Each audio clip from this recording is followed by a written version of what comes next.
தம் கிருபை பெரிதல்லோ என் ஜீவனிலும் அதே இம்மட்டும் காத்ததுவே இன்னும் தேவை கிருபை தாருமே இன்னும் தேவை கிருபை தாருமே. ஆண்டவரும் அருமை இரட்சகருமாகிய இயேசு கிறிஸ்துவின் ஈடு இணையற்ற நாமத்தில் சேனைகளின் கர்த்தர் ஊழியத்தின் மூலம் 22/10/2025 இந்த நாள் உங்களுக்கும் உங்கள் சந்ததிகளுக்கும் சமாதானத்தின் நாளாக அமையட்டும் என்று மனதார வாழ்த்துகின்றேன். இன்று நாம் அறியவிருக்கும் கிருபையின் வார்த்தைகள் யாக்கோபு எழுதின பொதுவான நிருபம் 1ஆம் அதிகாரம் 3ஆம் வசனம். உங்கள் விசுவாசத்தின் பரீட்சையானது பொறுமையை உண்டாக்கும் என்று அறிந்து அதை மிகுந்த சந்தோஷமாய் எண்ணுங்கள்.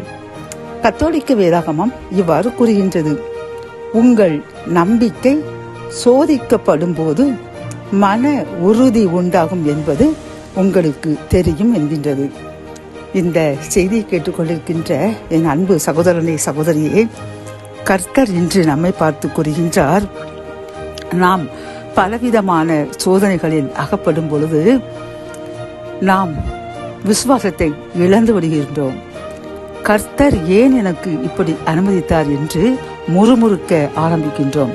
இதைத்தான் கர்த்தர் கூறுகின்றார், நான் உங்களுடைய விசுவாசத்தை சோதிக்கும்படி நான் உங்களுக்கு எந்த துன்பத்தை அனுமதித்தாலும் இது கர்த்தர் நம்மை பரிசுத்தமாக்குவதற்கு அனுமதித்துள்ளார் என்று அதை பொறுமையாக ஏற்றுக்கொள்ளுங்கள்.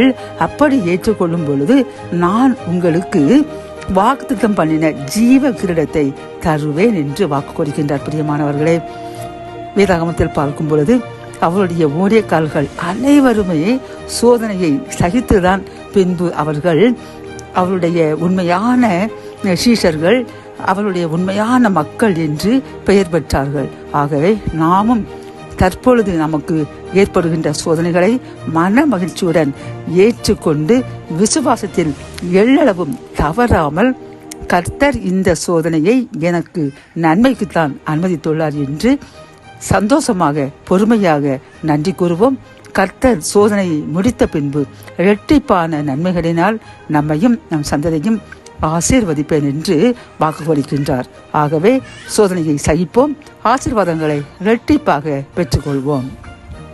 ஜெபம். என் அன்பு தகப்பனே, நாங்கள் சோதனையில் அகப்படும் பொழுது எங்களுடைய விசுவாசத்தை அதன் பொறுமையை நீங்க அறிவதற்காகவே அனுமதித்துள்ளேன் என்று கூறின கிருபையின் வார்த்தைக்காக நன்றியப்பா. நாங்கள் சோதனையில் இருக்கும் பொழுது இனிமேல் முறுமுறுக்க மாட்டோம், விசுவாசத்தில் தளர மாட்டோம். உண்மையே நம்பி நீர் நன்மைக்குத்தான் இதை அனுமதித்தீர் என்று நாங்கள் அதை மகிழ்ச்சியுடன் ஏற்றுக்கொள்வோம் என்று என்னுடன் சேர்ந்து யார் யாரெல்லாம் உறுதி எடுக்கின்றார்களோ எங்களுக்காக ஜெபிக்கின்றோம். ஆசீர்வதிங்க, இரட்டிப்பான நன்மையை தந்து உயர்த்துங்க. மீட்பர் இயேசுவின் மூலம் ஜெபம் கேளும் நல்ல தகப்பனே, ஆமென்.